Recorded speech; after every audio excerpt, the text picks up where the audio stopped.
Bonjour à tous et bienvenue pour cette nouvelle vidéo livresque aujourd'hui où je vais vous parler d'un roman euh, qui m'inspirait beaucoup de base. Et l'auteur aussi, j'avais eu la chance de le rencontrer en fait au salon de Montaigu, au printemps du livre de Montaigu, donc j'avais eu la chance d'avoir une dédicace de cet auteur.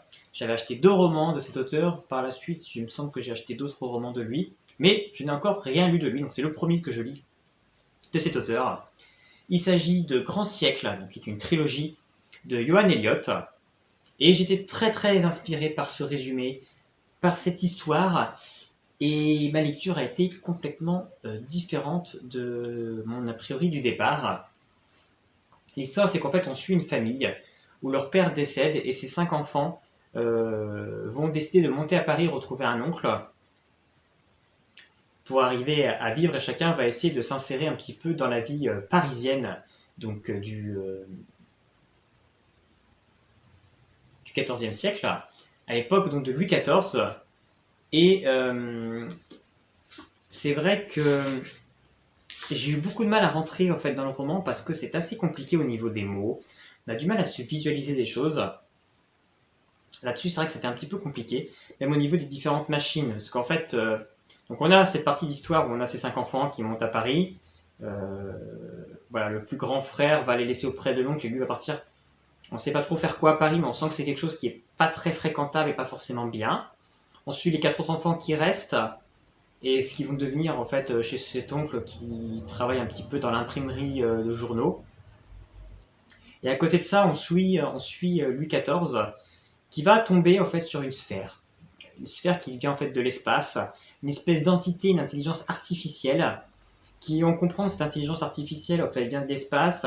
Elle a eu un problème en fait dans l'espace qui a fait qu'elle a dû s'écraser sur la Terre et qu'en fait pour retourner dans l'espace il va falloir qu'elle se répare. Et pour se réparer, elle va avoir besoin d'outils, de machines.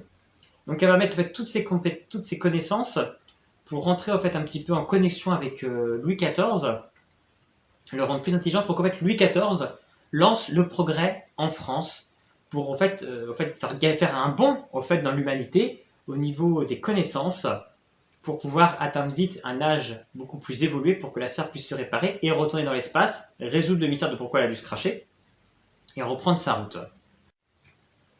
Donc voilà un petit peu l'histoire. Donc c'est vrai qu'on suit quand même beaucoup Louis XIV, son évolution d'esprit, cette espèce de relation avec cette sphère, cette intelligence artificielle qu'on a finalement un petit peu de mal à se représenter. J'ai vraiment eu du mal, c'était assez complexe quand même pour moi. J'ai vraiment eu du mal à vraiment rentrer pleinement dans ce roman à cause de ça. L'histoire des 5 enfants, ça j'ai trouvé ça plutôt intéressant, mais c'est assez dur. Finalement, il y en a quand même un des enfants qui va devenir handicapé, qui ne pourra plus marcher, l'autre qui va devenir borgne. C'est assez dur quand même. On est vraiment sur quelque chose d'assez dur et en même temps, il se passe pas grand chose. Je trouve qu'il n'y a pas beaucoup d'action. C'est assez mou parce qu'au final, sur un tome complet, j'ai pas trouvé qu'il y a eu grand chose. On fait intervenir des personnages historiques. Bon, oui, ils sont assez connus au final, mais si tu les connais pas, tu sais pas forcément quel serait leur rôle dans cette histoire. J'ai trouvé ça un petit peu, ça manquait de construction peut-être, d'un peu plus d'approfondissement. Peut-être, ou alors ça s'est pas focalisé en fait sur les bonnes choses. J'ai l'impression qu'on passe du temps à expliquer des choses qui nous intéressent pas forcément, et les choses qui nous intéressent, on les survole. Vraiment, clairement, je suis passé à côté de cette lecture et je suis vraiment très très déçu d'être passé à côté. Je pense pas que je lirai la suite parce que vraiment j'ai pas accroché ni au personnage. L'écriture, je pense que c'est voulu un petit peu complexe, un petit peu ancienne pour coller avec l'époque du récit, m'a un peu rebuté. Le fait que j'ai du mal à comprendre en fait, comment visualiser cette espèce de sphère, à comprendre réellement où le roman veut aller, toutes ces choses ont fait que je suis vraiment passé à côté de cette lecture, clairement. Euh, Ça l'a pas fait, et je lirai pas la suite, mais ça n'empêchera pas de lire d'autres romans de cet auteur, parce que je trouve qu'il a de très bonnes idées, et je suis sûr qu'il a des romans très très intéressants. C'est juste que là, en fait, clairement, moi je suis passé à côté de cette histoire, et en fait, je pense qu'il aurait fallu se focaliser que sur une chose. Soit que sur l'histoire de Louis XIV, qui rencontre cette sphère et qui va se développer, etc. Et l'espèce. On voit Louis XIV qui va prendre confiance pour essayer en fait, de reconquérir bien son royaume et de regagner en pouvoir et en crédibilité. Ou alors on faisait abstraction de ça et on se concentrait sur les 5 enfants.